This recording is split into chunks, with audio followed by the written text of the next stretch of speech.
Share করছি এবং সেমাইটা এভাবে রান্না করলে অনেক টেস্টফুল হবে। আমি এক প্যাকেট লাচ্ছা সেমাই নিয়েছি, আর লাচ্ছা সেমাইটা অনেকে না ভেজেই রান্না করে ফেলেন। আসলে এটাই দিয়ে এর সাথে আমি এখন যখন চুলাটা অফ করে দিয়ে কিছু সময় রেখে দিয়ে যখন দেখলাম যে সেমাইটা মোটামুটি দুধটা ঠান্ডা হয়ে এসে।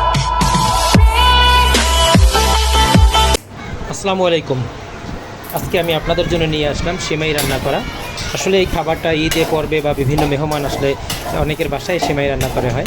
অনেকের সেমাই রান্না করার প্রসেস জানেন না, নিয়ম জানেন না। সেই নিয়মটা আজ আমি আপনাদের সামনে শেয়ার করছি এবং সেমাইটা এভাবে রান্না করলে অনেক টেস্টফুল হবে। আমি এক প্যাকেট লাচ্ছা সেমাই নিয়েছি, আর লাচ্ছা সেমাইটা অনেকে না ভেজেই রান্না করে ফেলেন। আসলে এটাকে ঘি দিয়ে অথবা যদি সয়াবিন তেল দিয়ে ভাজি করা হয় তাহলে ভেজে নিতে হয়, তাহলে এর টেস্টটা আর একটু বাড়ে। এখন আমি চুলায় দুধ দিয়ে দিলাম, কারণ গরম দুধের মধ্যেই কিন্তু যে চুলায় দিয়েই যে এর মধ্যে সেমাই দিয়ে নাড়াচাড়া সেটা কিন্তু না। সেমাইটা লাচ্ছা সেমাইটা যেহেতু নরম হয়ে যায়, সেহেতু আমি আগে দুধের মধ্যে চিনি দিয়ে এবং যে মশলাগুলো ব্যবহার করি বিভিন্ন ধরনের মশলা, যেমন সেমাই রান্না করতে কিন্তু গরম মশলার কিছু ব্যবহার আছে, যেমন এগুলো ঘ্রাণটার জন্য সেই গরম মশলাগুলো আমি ব্যবহার করব।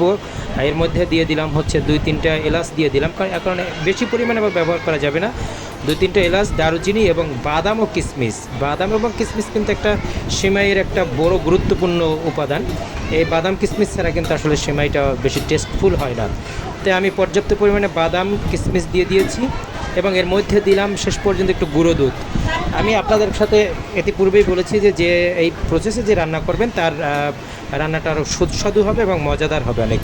তাহলে আমি গুঁড়ো দুধ দিয়ে এর সাথে আমি এখন যখন চুলাটা অফ করে দিয়ে কিছু সময় রেখে দিয়ে যখন দেখলাম যে সেমাইটা মোটামুটি দুধটা ঠান্ডা হয়ে এসেছে, কারণ গরম দুধের মধ্যে এটা দেওয়া যাবে না, তখন আমি এই সেমাইগুলো পরিমাণ মতো ধীরে ধীরে আমি দুধের মধ্যে দিয়ে দিব।